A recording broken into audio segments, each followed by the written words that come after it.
Kami dari kelompok 5 Pendidikan Biologi 1, di sini kami akan menjelaskan tentang usaha dan energi, serta penerapan dalam kehidupan sehari-hari, khususnya pada pengolahan sampah. Usaha adalah hasil perpindahan benda yang diberikan gaya yang menghasilkan perpindahan benda pada suatu sudut. Satuan usaha dalam standar internasional adalah Joule.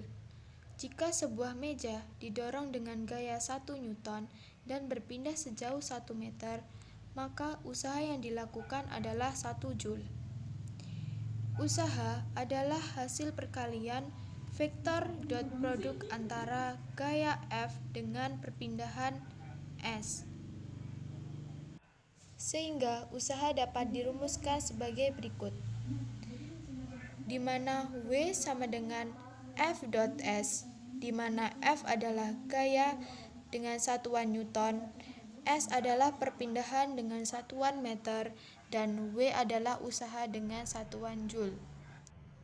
Syarat untuk melakukan suatu usaha: ada gaya yang menyebabkan perpindahan.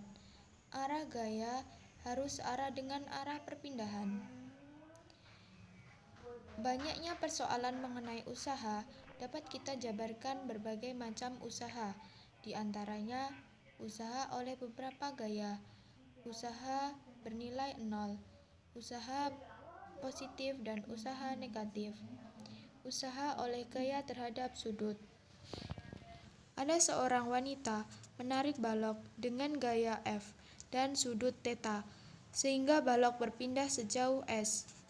Untuk masing-masing usaha, mari kita pelajari sebagai Usaha dapat berikut. berupa positif atau negatif, tergantung arah gaya terhadap perpindahannya.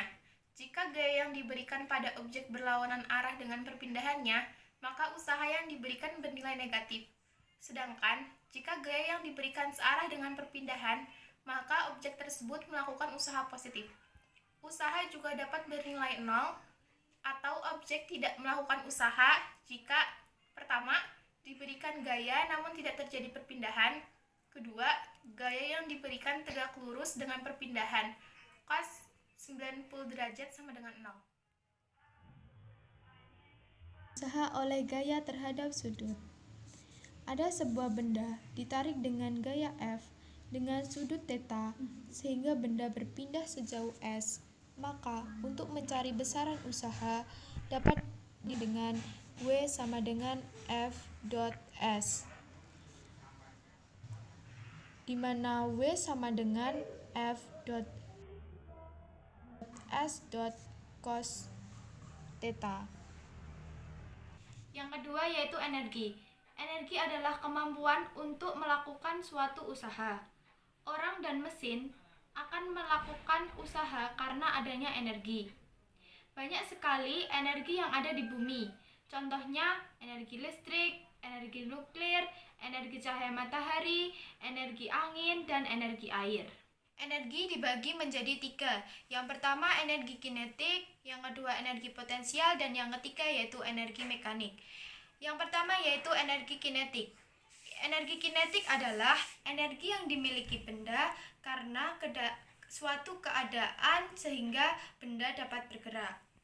Contoh dari energi kinetik yaitu ketapel, tali busur panah, air terjun, pegas. Energi kinetik dirumuskan EK sama dengan setengah M kali V kuadrat, di mana setengah adalah konstanta, M adalah massa benda satuannya kilogram, V adalah kecepatan benda satuannya meter per sekon, dan EK adalah energi kinetik yang satuannya adalah joule.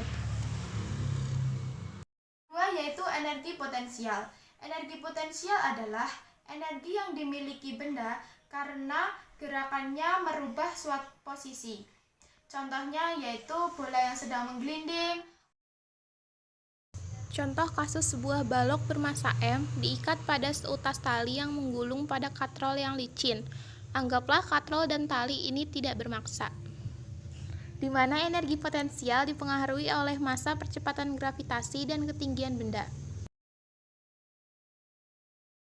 Energi potensial atau disingkat EP dapat ditulis dengan persamaan EP sama dengan M kali G kali H, di mana M di sini adalah massa satuannya kilogram G adalah percepatan gravitasi bumi, satuannya meter per sekon kuadrat.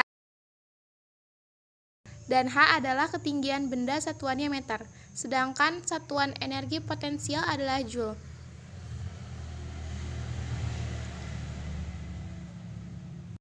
Yang ketiga adalah energi mekanik. Energi mekanik adalah energi yang berhubungan dengan gerak. Nah, energi mekanik ini terdiri dari energi potensial dan energi kinetik. Energi mekanik yang dimiliki suatu benda nilainya selalu konstan atau tetap pada setiap titik lintasan benda. Inilah yang disebut sebagai hukum kekekalan energi. Energi tidak dapat diciptakan ataupun dimusnahkan. Energi hanya dapat berubah bentuk dari satu bentuk ke bentuk lainnya. Secara umum, hukum kekekalan energi mekanik dituliskan EM1 sama dengan EM2. Jadi, EP1 ditambah EK1 sama dengan EP2 ditambah EK2. Jadinya, MGH1 ditambah setengah MV1 kuadrat sama dengan MGH2 ditambah setengah MV2 kuadrat. Nah, persamaan ini dikenal sebagai hukum kekekalan energi mekanik. Penerapan usaha dan energi dalam kehidupan sehari-hari kami ambil contoh dari pengelolaan sampah. Nah, tempatnya ini di LPPTK daerah Bandungan, di mana kami mewawancarai fasilitator dalam pengelolaan sampah. Baik, saat ini kita sedang akan mewawancarai Bapak Kusni selaku yang mengatur LPPTK di sekitar Bandungan. Baik Bapak, saya akan mewawancara kepada Bapak. Untuk yang pertama nih Pak, kapan LPPTK di Bandungan itu beroperasi? Kalau untuk bulannya sekitar bulan Agustus, untuk tahunnya dimulai dari 2014. Pertama kali ada di Dusun Wonosobo, Desa Kalegen, Kecamatan Bandungan. Sampah-sampahnya itu berasal dari mana ya Pak? Kalau sampah dari warga, jadi ada sekelompok masyarakat yang peduli lingkungan. Di situ ada struktur organisasinya. Jadi nanti dari warga menimbang, setelah ditimbang dicatat, terus nanti dari pihak pengurus ngabari untuk pengambilan dan setelah tercatat semua nanti saya ambil. Mbak, untuk jenis sampahnya nih Pak, apa saja yang bisa dikumpulkan nih? Kalau untuk jenis sampahnya total ada 30 macam item. Itu untuk tahap pemula, karena pengelolaan ini kan ada tahap pemula, berkembang, mandiri. Di tahap pemula itu kita cukup 30 item. Di tahap berkembang kita butuh 67 item barang. Setelah sampai tahap mandiri kita ada total 137 item. Nah, setelah itu kan dikumpulkan Pak, itu ada kayak proses pengolahannya apa enggak Pak? Kalau di tempat kami belum bisa karena kami belum punya mesin, jadi kami hanya proses pemilahan saja. Setelah kita pilah sesuai dengan jenisnya masing-masing, baru kita kirim ke pabrik. Untuk pengumpulan sampahnya di sini Pak dilakukan setiap hari atau per minggu atau per bulan Pak? Kalau kita muternya setiap hari, cuma untuk dari warga per kelompok itu kita ngambilnya sebulan sekali. Sebulan sekali. Kira-kira perkiraan sampahnya dihasilkan berapa ton atau berapa? Kalau untuk tingkat RT itu kurang lebih 5,5 kintal atau 550 kilo. Kayak pengambilan dari desa-desa itu kayak menggunakan apa Pak? Kita menggunakan alat transportasi mobil bukaan. Kita ada 2 mobil bukaan. Ya untuk sementara masih seperti itu karena kita belum bisa pakai semacam sistem harus yang truk besar itu belum bisa. Baik Pak, kalau untuk pengolahan sampahnya sendiri nih Pak, teknologi apa yang dalam pengolahan sampahnya? Kalau untuk teknologi kita sebetulnya kepengen plastik yang dari warga itu bisa langsung kita bikin rafia. Karena kalau kita jual sistem masih wujud plastik, kita sebenarnya mepet di transport karena ringan. Berarti hasil akhir itu membuat rafia ya. Berarti kalau misalnya sampah di sekitar PT Bandungan ini menghasilkan energi nggak Pak? Kalau untuk energi sementara belum, karena kita baru di proses pengolahan non organiknya. Tapi ke depan kita sudah bisa bikin kandang maggot ya. Kita nanti ke depannya untuk mengolah sampah organik. Udah diolah Pak, itu bisa disalurkan ke masyarakat sampahnya itu? Kalau yang untuk kerajinan bisa, rafia pun juga bisa. Cuman sampah kan ada 30 item. Iya. Jadi baru item plastik itu yang baru bisa kembali ke masyarakat lagi. Oh, berarti Pak, jadi jenis sampahnya itu hanya mengutamakan plastik ya dibandingkan yang lain atau bagaimana Pak? Kalau sebenarnya semua sama kita kumpulkan, cuman untuk pengolahannya contoh seperti beling, seperti besi, kita nggak mungkin punya mesin yang sangat mahal sekali. Tetapi kalau untuk rafia kan masih lebih murah. Ya, pengolahan sampah ini pemerintah memfasilitasi apa saja di Bandungan tersebut? Kalau untuk sementara dari pihak pemerintah mengasih TOSA ke kami, tapi karena untuk wilayahnya kita sudah di luar kecamatan, tidak bisa pakai TOSA, jadi kita harus pakai mobil. Oke Pak, berarti pengolahan sampah saat ini di Bandungan belum menghasilkan energi listrik seperti itu ya Pak ya? Belum.